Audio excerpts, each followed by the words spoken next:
Hello everyone, welcome to a Friends Africa SME Workplace Policies online video. This is a summarized version and will not take more than 10 minutes of your time. Enjoy listening.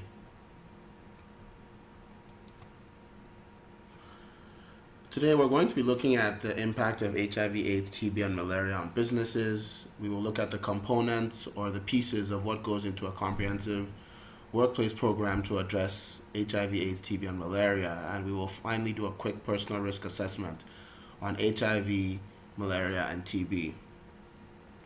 What is the big question for business? Why are HIV, AIDS, TB, and malaria an issue for a lot of businesses in the world today? HIV, AIDS, TB, and malaria are three of the most severe global epidemics of our time. As you can see by the numbers on the slide, in 2009, 33.3 million adults and children were living with AIDS. In 2010, there were over 8 million cases of tuberculosis worldwide. And in 2009, there were 225 million cases of malaria worldwide. All of these things bring together an impact, a macroeconomic impact on businesses and economies. About 1/3 of businesses worldwide anticipate negative economic impacts from tuberculosis during the next 5 years. Tuberculosis is responsible for huge declines in worker productivity each year, and in endemic countries, malaria costs 1.3% of the annual GDP, or $12 billion per year for the entire African continent. These are huge macroeconomic effects. So what is the current picture regarding the direct impact of HIV/AIDS on the labor force? There's a lot of loss of labor, and globally this has reached over 28 million. The loss of labor force participants to HIV/AIDS globally has reached 28 million people. By 2020, 14 African countries will see workforce losses of 10 to 30% if we don't do something about HIV/AIDS today. Taking a closer look at the economic impact in the workplace, a couple of things that's shown on this slide in the diagram is you have absenteeism, staff turnover, you lose skills when staff pass away, you lose knowledge. There's declining morale when people are sick and not feeling well and passing away. But you also have to pay insurance, health and safety. So there's also increased costs as well for addressing these. So there's increased costs, declining reinvestments, declining reliability, and overall declining productivity, which leads to declining profits. So why should businesses act? I think businesses have a direct interest to act in addressing HIV, AIDS, TB, and malaria because it deprives them of skilled and experienced employees, increases the number of sick days, increases employee deaths, and business owners themselves are usually affected, them and their families, so they're not immune to the challenges that HIV, AIDS, TB, and malaria all bring. Still looking at why businesses should act, it also affects production, increases business costs, reduces sales, products, and employment, and affects the entire economy. So really every business is affected by HIV, AIDS, TB, and malaria in one way or the other. The current situation in the workplace in Nigeria, and a lot of African countries is a majority of companies do not have workplace policies or programs for HIV, AIDS, TB, and malaria, especially small organizations, SMEs, small and medium enterprises. Another situation that we see is it varies, even where there is a program, it varies from prevention to care to support and treatment. It's not comprehensive, dealing with everything. And sometimes there may be leadership and commitment, but there's a lack of knowledge and skill on the intervention activities.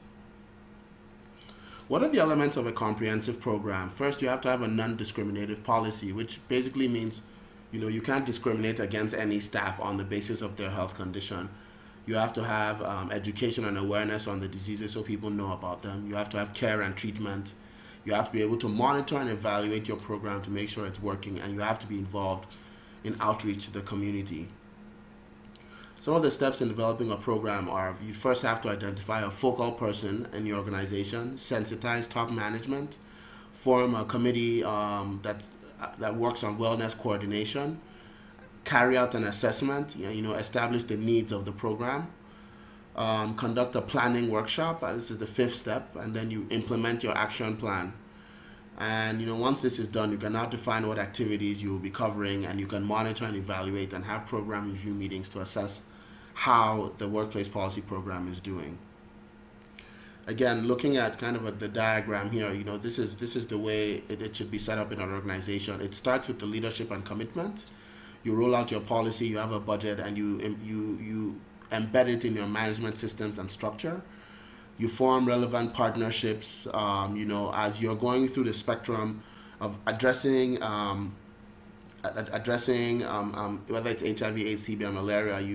You have a prevention, awareness, and education side of your workplace policy. You have the treatment side, you have the counseling and testing side. But within all of this is done with relevant partnerships, but also ensuring that you're monitoring and evaluating what you're doing, and from time to time reviewing the program to make sure it's effective. What are some of the common mistakes we see in workplace programs in a lot of SMEs? Failure to involve all levels of staff. Sometimes there's just not enough money to allocate to the program. But a really important one is the commitment of senior management to supporting, the company as it decides to pursue this course of action. Without management commitment, workplace programs tend to fail. An appropriate workplace program policy should be well disseminated to employees. It should not reinvent the wheel. There's a lot of existing samples small companies can use. Make sure you comply with local laws and align to national tuberculosis and malaria guidelines. And finally, the policy has to define what the company's position is on the issues. The policy should state that the company has a position where it has a non-discriminatory policy against staff that have HIV, AIDS, TB, or malaria. The company's policy and program should state that. Finally, we're going to do a personal risk assessment on HIV, malaria, and tuberculosis. A lot of times we feel that these things are far from us because we're not really affected, or we're not the ones that bad things will happen to. So we're going to go through a short list of questions, self-assessment questions that you can ask yourself and tick yes or no. So the first is a self-assessment of risk to HIV, and for each of them, just tick yes or no or not sure. Have you had more than one sexual partner? Have you had a sexual partner who is known to have had other sexual partners? Have you had sexual intercourse without using male or female condoms? Have you had sexual intercourse with someone known to have tested positive to HIV? And there's 5 other questions as well on sexual behavior and assessment of risk to HIV. Moving on to tuberculosis as well, there's a couple of questions here. Do you live in an overcrowded room with someone known to have had tuberculosis? Do you live in a known tuberculosis endemic area and eat from food vendors receiving treatment for tuberculosis? So these are the self-assessment questions of your risk to TB. And finally, the ones for malaria, which speak about, are you always bitten by mosquitoes? Do you usually work at night? So that means you're awake at night when mosquitoes are typically known to spread malaria. Do you sleep under a mosquito net? So once you answer all these questions, really, if you have answered yes or no or not sure to any of the questions, you are at risk and should ensure that your company establishes a strong workplace policy for HIV, TB, and malaria. Thank you so much for your time. For any questions, please contact Friends of the Global Fund Africa. Check out their website online at www.friends-africa.org, where they have contact information that you can address your questions to.